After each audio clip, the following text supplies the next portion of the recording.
The episode begins with two security guards talking about how they have to escape when supervillains attack. A guard talks about how he's trying to rekindle the bond he had with his son and says he's willing to do anything for him. They hear a strange sound and the Muller twins emerge from the ground. They make their way to the White House as large guns shoot at them. A guard shoots one in the eye and blinds him. The Guardians of the Globe emerge as the twins attack, and they save several people. War Woman fights the blinded twin while the others evacuate the people. Darkwing saves a woman from being crushed by a tank and is almost himself crushed. Luckily, Omni-Man, an alien superhero, saves him from the tank and flies away. The Immortal throws some guards in the air and Omni-Man catches them. They successfully evacuate everyone and the Guardians fight and defeat the twins. Meanwhile, Mark uses the bathroom and his mom Debbie steps in to get soap. They watch the news and see Omni-Man. Mark's dad and Debbie's husband fights the twins and protects the White House. Omni-Man, who his family calls Nolan, enters the house and kisses Debbie.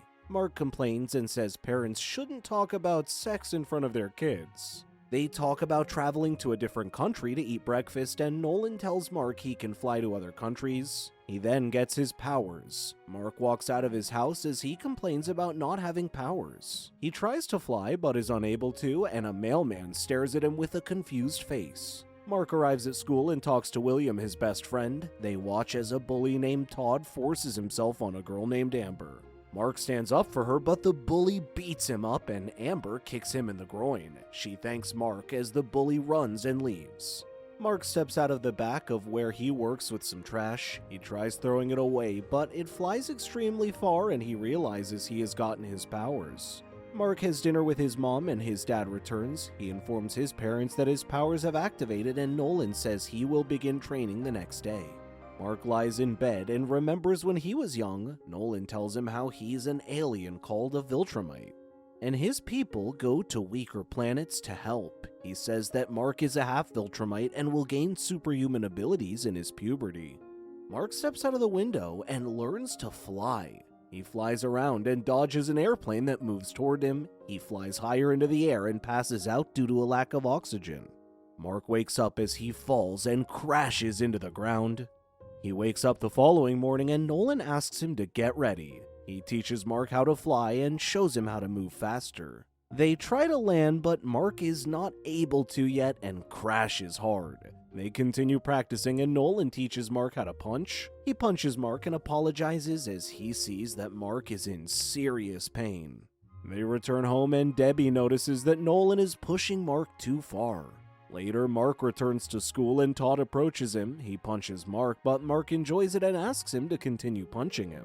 Todd notices that several people are watching and walks away. Mark puts on a costume and flies around. He sees a supervillain escapes a crime scene and tries to stop him. They move through the alley as they fight and emerge on the streets. Nolan arrives and tells Mark he looks ridiculous because of his costume. They land on a roof and Nolan says Mark is not ready yet. Mark asks Nolan to punch him and says he's strong enough to take the pain.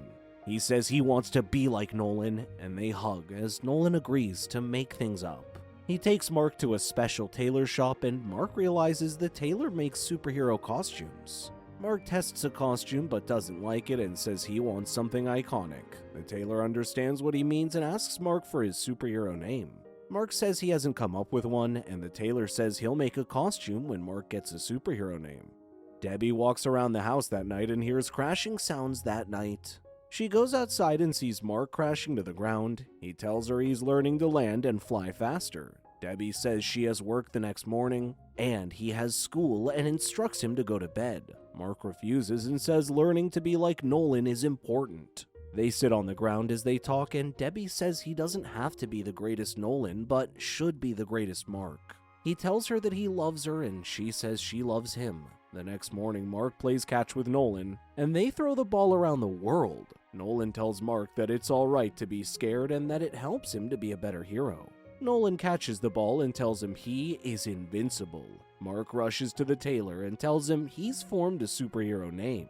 He stands on a crane sometime later and jumps down as he begins to fly. He flies around the city in his new suit and hears an explosion from the city. A villain with a laser cannon as an arm attacks the police and Mark punches him through several buildings. He punches the villain several times, knocking him to the ground, and says his name is Invincible. Meanwhile, Red Rush has a date with his wife and apologizes for always being preoccupied with his work.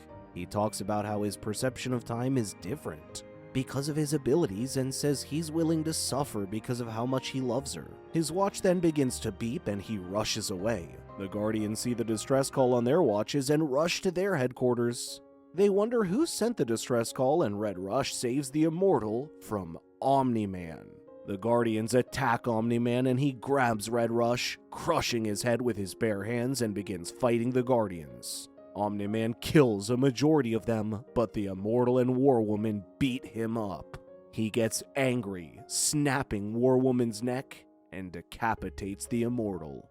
Omni-Man falls to the ground and passes out due to the damages he sustained.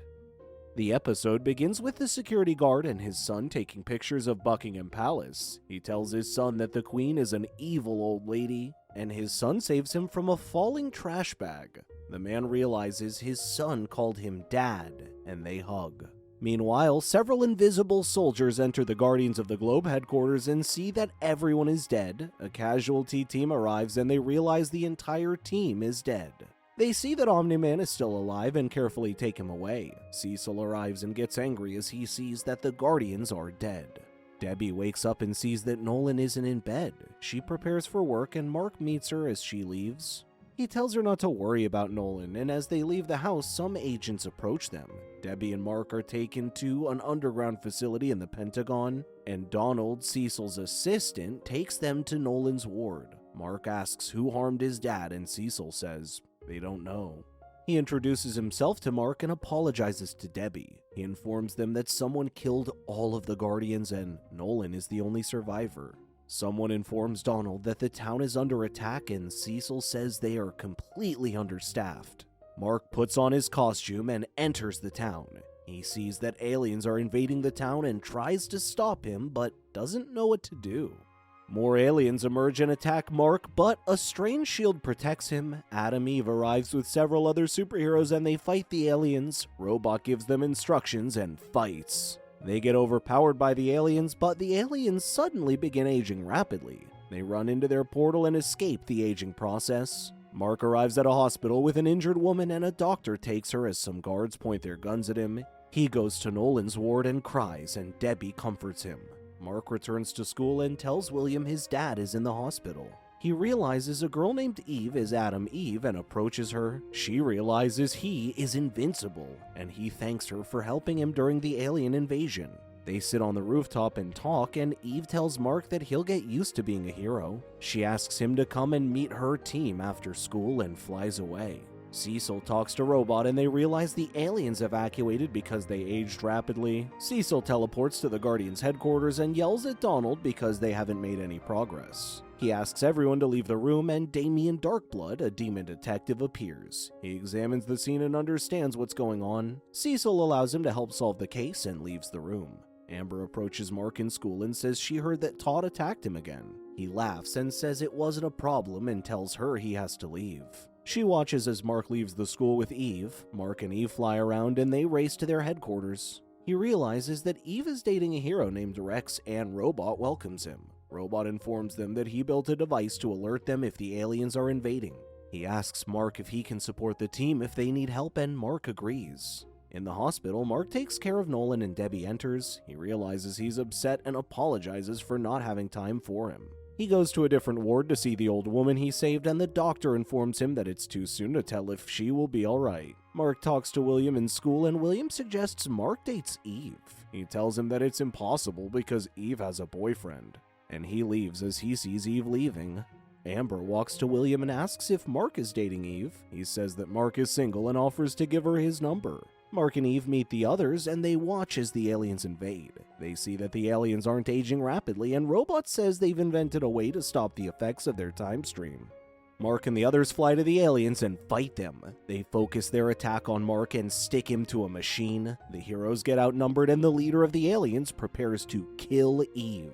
Mark, getting angry, breaks free from the aliens and attacks their leader. His wristband gets damaged and they realize the wristbands protect them from their time stream. The team moves around as they destroy the bands, and Robot emits a frequency that fries the wristbands. The aliens escape and Mark flies away as he gets a phone call. He arrives at the hospital and sees that Nolan is awake. Debbie says he's healthy enough to be discharged, and as they walk down the hallway, Mark talks to the woman at the front desk. He realizes that the old lady died, and Nolan says that people die in their job. He demands his destroyed costume and asks the woman to retrieve it for him.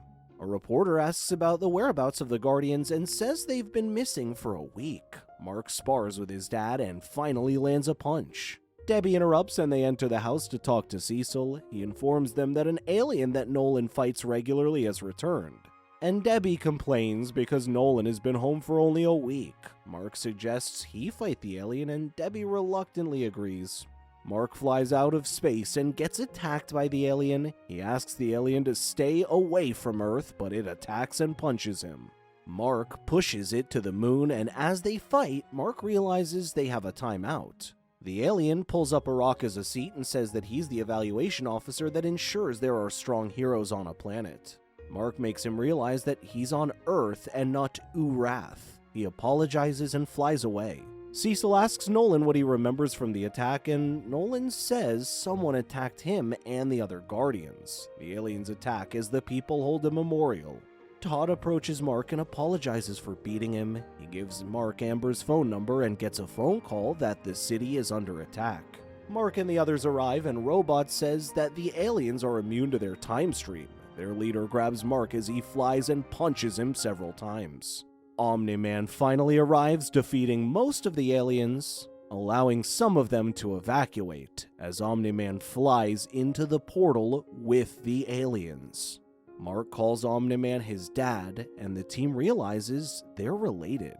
Mark returns home and tells his mom that Nolan entered the portal. She says he will be fine, and as Nolan enters, he destroys the entire alien world in moments. He returns home after destroying the alien's entire world, and as his family hugs him, he hears a reporter announcing that the Guardians of the Globe are dead. Public funeral for the 7 Guardians of the Globe. At the funeral, Omni-Man delivers their eulogy and makes up a speech about looking to the sky. Later, a private burial is held to avoid the public from knowing where the heroes' real bodies are buried. However, after the funeral, Damien Darkblood is suspicious of Omni-Man, and so he confronts Omni-Man. Meanwhile, Cecil thanks Robot and requests that Robot works for him and help put together a new team of Guardians. Later that day, Omni-Man returns home to request pizza. He also cautions Mark, who's paranoid about the situation. So Debbie tells him off as she's worried that their family could break due to what has happened. We also see that Cecil and his crew are actually bugging Omni-Man's home after suspecting him of hiding something. Mark goes up to his room and calls Amber to get his mind off of things. He then invites her for a study date in preparation for their finals. The next morning, Eve returns from the funeral to find Rex cheating on her with Kate and her clones. Meanwhile, Robot gathers different heroes to compete in a trial to become the new Guardians of the Globe. His first invite goes to Mark, but Mark declines, clearly stating that Omni-Man wants to train him himself. The match soon ends with Adam Eve, Black Samson, Shrinking Ray, Duplicate, who is also known as Kate, Monster Girl, and Rex, emerging as the new Guardians of the Galaxy. However, during their introduction, Rex makes fun of Monster Girl and gets a good beating for it, which does satisfy Eve. Eve, on the other hand, tells Robot that she can't be on the same team as Kate and storms off. Mark then goes after her to console her. Back at the training ground, Robot shares their schedules and puts them through the system. But the heroes don't seem to agree with each other. They all walk out on Robot except Monster Girl, who tells Robot that she can't do 3 exercises a day, as her curse makes her younger the more she transforms. Later that evening, William tries to get Mark to clean up his room in preparation for Amber's arrival. But Mark is reluctant about it, saying it's just a study date and that he wants Amber to see the real him. While they're talking, Amber arrives, so Mark ends up throwing everything out the window. William leaves and Amber and Mark get on to know each other. Sadly, not up to halfway through their conversation, Mark is interrupted by a call from Cecil. Amber then excuses herself to the bathroom. Cecil tries to convince Mark that being a superhero means putting what's needed first. He tells him about a rogue supervillain at Mount Rushmore, and informs him that Eve's going to be there too. On Amber's return, Mark lies to her that he has to help a family friend with something and that he'd be right back. Later, Mark and Eve head toward Mount Rushmore to battle Doc Seismic, who uses an earthquake bracelet to wreak havoc. With great teamwork and effort, Eve and Mark manage to subdue Doc Seismic, who ends up falling into his own death trap. Eve then tries to save him while Mark saves a family who had almost fallen victim to the incident. Afterward, Mark joins Eve and tries to help save Doc Seismic, who apparently doesn't want to be saved. Anyway, he's gone now, and the heroes probably won't ever have to worry about him ever again. Mark then remembers that he had left Amber and bids Eve goodbye before abruptly flying off. He arrives home but is stopped by his father, who is proud of his decision to put needs before wants. He then reminds Mark that he has responsibilities as a Viltrumite that humans don't. And lastly, he reminds Mark to change back into his regular clothes. Mark enters his room with an apology for Amber, who's already mad at him for keeping her for an hour. She regrets coming over but reconsiders, since Mark took punches for her the other day. Downstairs, Debbie reminds her husband about putting protection on the house after what happened at the last time. Omni-Man then tells her that he'll do it. Back at Eve's place, she's busy removing pictures of herself and Rex when she sees a fireworks show outside. She goes out to meet Rex, who tries to apologize. He asks for a second chance, but Eve's way too hurt to even consider him ever again. She wishes him good luck with the new team, then flies off to meet Mark. However, she is even more hurt to see Mark making out with Amber, so she flies off, wishing Mark well. Late that night at the prison hold, the security guy comes out to distribute meals to the prisoners after delivering to one of the Mauler twins. He goes to deliver to the clone, but some unknown benefactor seems to be aiding their escape. The doors are open simultaneously, giving the Mauler clone the opportunity to escape. He goes to get the original, but gets him to admit that he's the clone before setting him free. Both of them escape by working together and with assistance from the unknown benefactor. After finally making it outside, they are attacked by a multi-phase fusion generator. Sadly, the original Mauler uses his clone as a shield before escaping. The drone watching them abruptly disconnects, and we see that Robot is one behind the shadows, helping the Mauler twins. Cecil wants to know how it's going with the assembling of the new Guardians, and Robot assures him that everything is going accordingly. Back in Omni-Man's house, Debbie's busy with work when her laptop suddenly goes off. She looks behind her to find Damien standing there, and she is quickly alarmed. However, Damien is only there to confront her about her husband and shares his suspicions with her. While they're talking, Omni-Man shows up, but Damien vanishes before he can even be detected. Omni-Man asks Debbie if she's okay, and she tells him that she's fine and is just about to head to bed. The end. Thank you so much for watching. Check out these other videos and make sure to subscribe and tap that bell to be notified about our latest videos. We'll see you next time.